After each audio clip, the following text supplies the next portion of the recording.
This episode stands as a quintessential example of the modern long form podcast at its best and most unfiltered. Less an interview and more a recorded, high energy conversation between two close friends. The discussion thrives on exceptional chemistry. Joe Rogan, the enthusiastic and curious elder statesman of the format, acts as the catalyst, stirring topics with questions and boundless interest. Shane Gillis, the younger, grounded, and self deprecating comic from Pennsylvania, serves as the perfect foil, offering a relatable, blue collar perspective laced with sharp, often dark, observational humor. The magic lies in their ease with each other. There is no pretense, no guardedness. The conversation meanders organically from the deeply personal to the absurd to the politically contentious, all while maintaining a consistent undertone of camaraderie and laughter. This is not a podcast designed to inform in a traditional sense. It is designed to immerse the listener in a compelling, entertaining, and authentically human dialogue. The 4 hour journey can be mapped across several key thematic clusters, though the transitions are fluid and often nonlinear. The first hour sets a reflective, slightly melancholic, yet humorous tone that underpins much of the later discussion. Rogan, at 58, candidly discusses the psychological impact of aging. His rhetorical question, when was the last time you saw a really fit 78-year-old guy? Is not just about fitness, but about confronting the finite nature of vitality and life itself. The 20-year age gap between him and Gillies is framed starkly. For Gillies, 20 years forward is Rogan's present. For Rogan, 20 years forward is the vague, daunting realm of the late 70s. This leads to a broader theme of health obsession, with Rogan positioning himself as someone too interested in health, framing his discipline as a necessary response to aging. This sparks discussions on weight loss transformations, citing Jelly Roll as a positive example who added decades onto his life, which contrasts sharply with the ride it till the wheels fall off mentality they attribute to older comic legends like Doug Stanhope.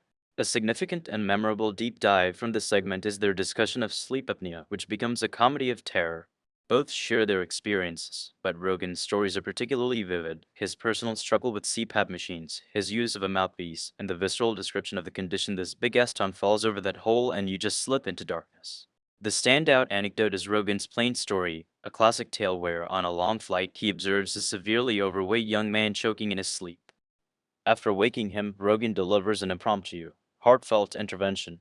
Hey man, you have sleep apnea, I know cause I have it. The story is funny, awkward, and strangely compassionate, encapsulating Rogan's blunt but concerned persona.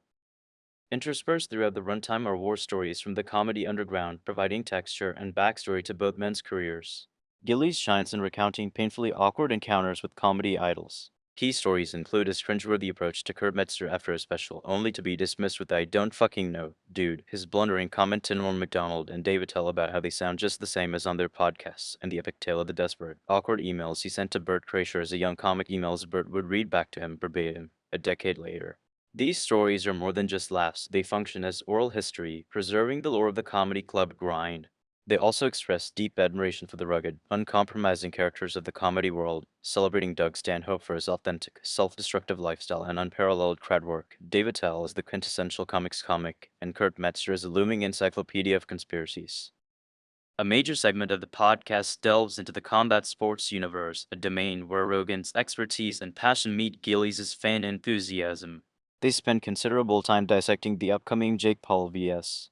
Anthony Joshua fight. Their analysis is sharp and clear-eyed about the staggering gap in skill, experience, and athletic pedigree between a social media star turned boxer and a two-time heavyweight world champion, with Rogan calling it a crazy jump. They entertain the public shenanigans theory, the idea that the only reason the betting odds aren't astronomically in Joshua's favor is suspicion of a fix or soft performance, a scenario they liken to a Guy Ritchie movie. This discussion transcends simple sports analysis, touching on the economics of influencer boxing and the modern media spectacle. Further MMA conversations cover nostalgia for Conor McGregor's precipitous weight cut for the Jose Aldo fight, reflections on Aldo's legacy, and analysis of rising talents like Dricus du Plessis. A frank discussion about innate physical differences between the sexes in combat is sparked by a viral video of a man fighting a woman in Iraq. They acknowledge exceptional female fighters but stress the fundamental biological disparities in power and athleticism, using the conversation to critique the foolishness and danger depicted in the viral video. The tone shifts notably when navigating the political maelstrom. Here, both Rogan and Gillies position themselves as disillusioned observers rather than partisan activists. They react with genuine astonishment to reports of Donald Trump placing self-authored, insult-laden plaques beneath official White House portraits. Rogan reads the plaque for Joe Biden aloud, highlighting its hyperbolic, self aggrandizing, and historically bizarre nature. They see it as a uniquely narcissistic and norm shattering act, worrying about the precedent it sets. This draws a sharper line than their critique of the Rob Reiner tweet, which draws their strongest condemnation. They find Trump's mocking tweet following the tragic death of Reiner's father to be devoid of basic human empathy and indefensible. It's a moment where their general appreciation for Trump's disruptive style curdles into genuine disappointment. They also criticized the Trump administration's use of a comedic Theo Von clip in an ICE deportation video as tone deaf and psychotic, arguing that law enforcement shouldn't seek to be entertaining. In a moment of perfect meta commentary, they access the newly unsealed Jeffrey Epstein court documents live on air. Their rapid, superficial searches for names like Trump, Clinton, and Gates yield no immediate results, leading to jokes about the anticlimactic nature of the release and the instant online conspiracy theories it would spawn, perfectly encapsulating the modern news cycle. The podcast's unique charm is perhaps best showcased in its historical curiosities and bizarre detours, which highlight its ability to pivot from serious topics to sheer, delighted curiosity.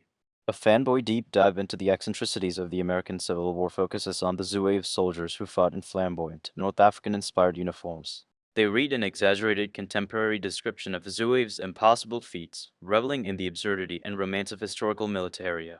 A more substantive tangent is the fascinating summary of Fritz Haber, the German chemist who invented the process to synthesize ammonia, revolutionizing agriculture and saving billions from famine, while also pioneering the use of chemical warfare in WWI. They dwell on the profound moral duality of his legacy.